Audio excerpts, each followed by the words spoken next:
യോഹന്നാൻ എഴുതിയ സുവിശേഷം 12-ാം അധ്യായം 12 മുതൽ 19 തിരുവചനങ്ങൾ.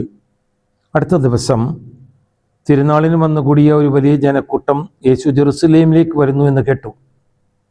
ഈന്തപ്പനകളുടെ കൈകളെടുത്തുകൊണ്ട് അവനെ എതിരേൽക്കുവാൻ പുറപ്പെട്ടു. അവർ വിളിച്ചു പറഞ്ഞു, ഹോസാന, കർത്താവിൻ്റെ നാമത്തിൽ വരുന്നവനും ഇസ്രായേലിൻ്റെ രാജാവുമായവൻ വാഴ്ത്തപ്പെട്ടവൻ. യേശു ഒരു കഴുതക്കുട്ടിയെ കണ്ട് അതിന് പുറത്ത് കയറിയിരുന്നു. സിയോൻ പുത്രിയെ ഭയപ്പെടേണ്ട, ഇതാ നിന്റെ രാജാവ് കഴുതക്കുട്ടിയുടെ പുറത്ത് എഴുന്നള്ളുന്നു എന്ന് എഴുതപ്പെട്ടിരിക്കുന്നു. അവൻ്റെ ശിഷ്യന്മാർക്ക് ഇതാദ്യം മനസ്സിലായില്ല. യേശു മഹത്വം പ്രാപിച്ചപ്പോൾ അവനെപ്പറ്റി ഇക്കാര്യങ്ങൾ എഴുതപ്പെട്ടിരിക്കുന്നുവെന്നും അവന് വേണ്ടി ഇവയെല്ലാം ചെയ്തുവെന്നും അവർ അനുസ്മരിച്ചു. ലാസറിനെ മരിച്ചവരിൽ നിന്ന് ഉയർപ്പിച്ച അവസരത്തിൽ അവനോടൊപ്പം ഉണ്ടായിരുന്ന ജനക്കൂട്ടം അവന് സാക്ഷ്യം നൽകിയിരുന്നു. അവൻ അടയാളം പ്രവർത്തിച്ചത് കേട്ടതുകൊണ്ട് കൂടി ആണ് ജനക്കൂട്ടം അവനെ സ്വീകരിക്കുവാൻ വന്നത്. അപ്പോൾ ഫരീസയർ പരസ്പരം പറഞ്ഞു, നമുക്ക് എന്ത് ചെയ്യാൻ ഒന്നും ചെയ്യുവാൻ സാധിക്കുന്നില്ലെന്ന് കാണുന്നില്ലേ? നോക്കൂ, ലോകം അവൻ്റെ പിന്നാലെ പോയി കഴിഞ്ഞു. മിശിഹായിൽ ഏറ്റവും പ്രിയമുള്ളവരെ, പീഡാനുഭവത്തിൻ്റെ ആഴ്ചയുടെ ഏറ്റവും പ്രധാനപ്പെട്ട ദിവസങ്ങളിലൊന്നാണ് ഓശാന ഞായറാഴ്ച.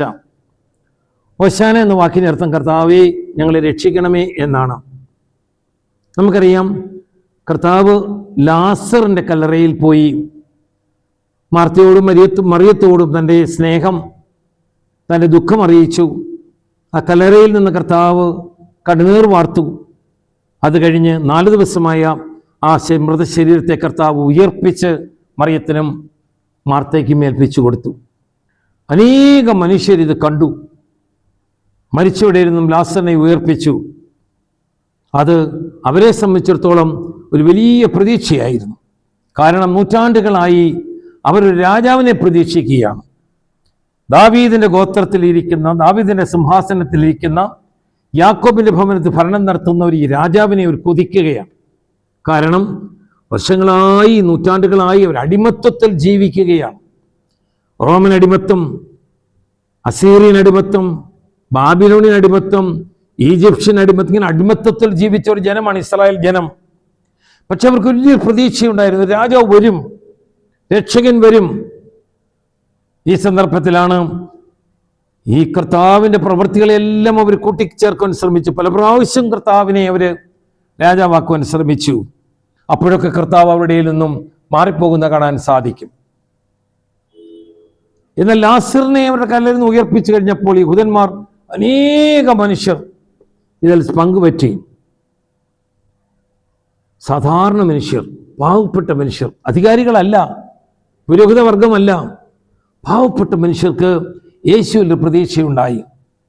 യേശു ജെറുസലേമിലേക്ക് വരികയാണ്.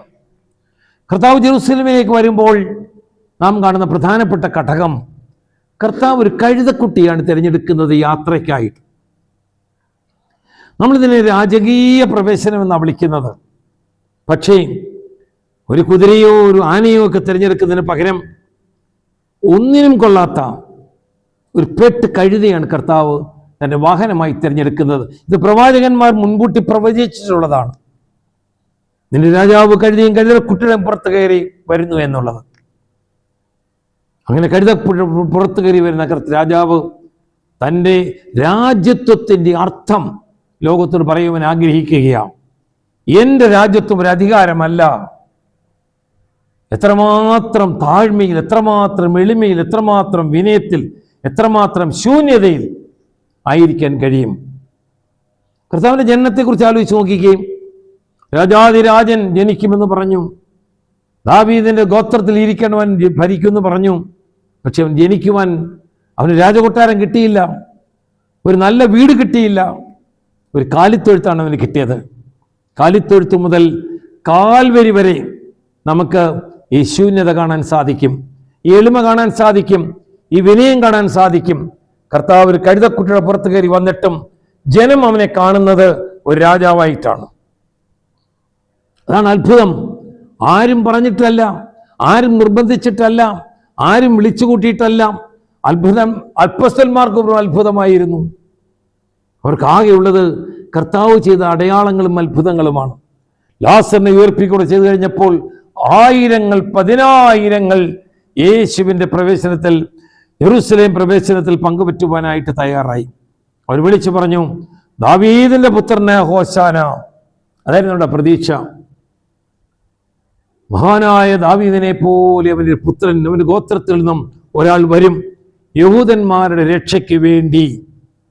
പക്ഷെ അവർക്കൊരിക്കലും യേശു ഇതുപോലൊരു കഴുതക്കുട്ടിയുടെ പുറത്ത് വിനയാനിതനായി വരുമെന്ന് ചിന്തിക്കാൻ പോലും സാധിക്കുന്നില്ല. യൂദാസ് കർത്താവിനെ ഒറ്റുകൊടുത്തത് പോലും ഈ ഒരു പ്രതീക്ഷ കൊണ്ടാണ്. ഇവൻ രാജാവാണ്, ഇവൻ വന്ന് റോമാക്കാരോട് മുട്ടണം, യുദ്ധം ചെയ്യണം. അതായിരുന്നു. അങ്ങനെ യേശുവിനെ റോമാക്കാരുമായി മുട്ടിക്കാൻ വേണ്ടിയാണ് യൂദാസ് അവനെ ഒറ്റിക്കൊടുത്തത്. പക്ഷെ അവൻ്റെ പ്രതീക്ഷകളൊക്കെ തെറ്റിപ്പോയി. മനുഷ്യന്റെ പ്രതീക്ഷകളെല്ലാം തെറ്റി. കാരണം കർത്താവിൻ്റെ മനസ്സിലിരിക്കുന്ന രാജകീയ പ്രവേശനം, അവൻ രാജാവാണ്, അവൻ ദൈവത്തിന്റെ പുത്രനാണ്. പീലാത്തോസ് ഇത് പല പ്രാവശ്യം ചോദിക്കുമ്പോൾ കേൾക്കാൻ സാധിക്കും. എങ്കിലും കർത്താവ് ഈ രാജകീയ പ്രവേശനത്തിൽ ജനങ്ങളോടൊത്ത് യെരൂശലേമിലേക്ക് വരികയാണ്.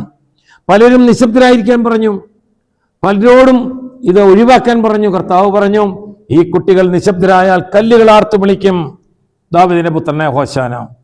പ്രിയ സഹോദരങ്ങളേ, രക്ഷ തരണമേ എന്നാണ് നാം വിളിച്ചു പറയുന്നത്. യേശു എന്ന വാക്കിന്റെ അർത്ഥവും രക്ഷകൻ എന്നാണ്. പാപത്തിൽ നമ്മളെ രക്ഷിക്കുന്നവൻ, ലോകത്തിൽ നമ്മളെ രക്ഷിക്കുന്നവൻ, പിശാചിൽ നമ്മളെ രക്ഷിക്കുന്നവൻ. അതിനുള്ള മാർഗം വിനയാനിതരായി യേശുവിനെ അനുകരിക്കുവാൻ എനിക്കും നിങ്ങൾക്കും സാധിക്കണം. പിശാചിൻ്റെ കൂടെ അഹങ്കാരത്തിലോ സ്വാർത്ഥത്തിലോ ജീവിക്കുന്നവരല്ല, മറിച്ച് അനുസരണത്തിലും വിധേയത്വത്തിലും വിനയത്തോടുകൂടി ആയിരിക്കുന്നവരെയാണ് ദൈവത്തിന് ആവശ്യം. ഈ ഹോശാന പെരുന്നാളിൽ കർത്താവിനോട് നമുക്ക് ചേർന്ന് നിൽക്കാം. ദാവീദിന്റെ പുത്രനെ ഹോശാന എന്ന് വിളിക്കുന്നതോടൊപ്പം ആ ദാവീദിന്റെ പുത്രനെ വിശ്വസിക്കുവാൻ, ദാവീദിന്റെ പുത്രനെ അനുസരിക്കുവാൻ, ദാവീദിന്റെ പുത്രനോട് ചേർന്ന് നിൽക്കുവാൻ, അവന്റെ രാജ്യത്വത്തിൽ പങ്കുവറ്റുവാൻ, സ്വർഗരാജ്യത്തിന് അവകാശിയാകുവാൻ കൃപ തരണമേ, അനുഗ്രഹം തരണമേ. പ്രത്യേകമായിട്ട് നമുക്ക് പ്രാർത്ഥിക്കാം. ഇതിനുള്ള എല്ലാ അനുഗ്രഹങ്ങളും തന്ന ദൈവം നമ്മളെല്ലാവരെയും സമൃദ്ധമായിട്ട് അനുഗ്രഹിക്കട്ടെ. പിതാവിൻ്റെയും പുത്രൻ്റെയും പരിശുദ്ധ റൂഹായുടെയും തിരുനാമത്തിൽ ആമേൻ.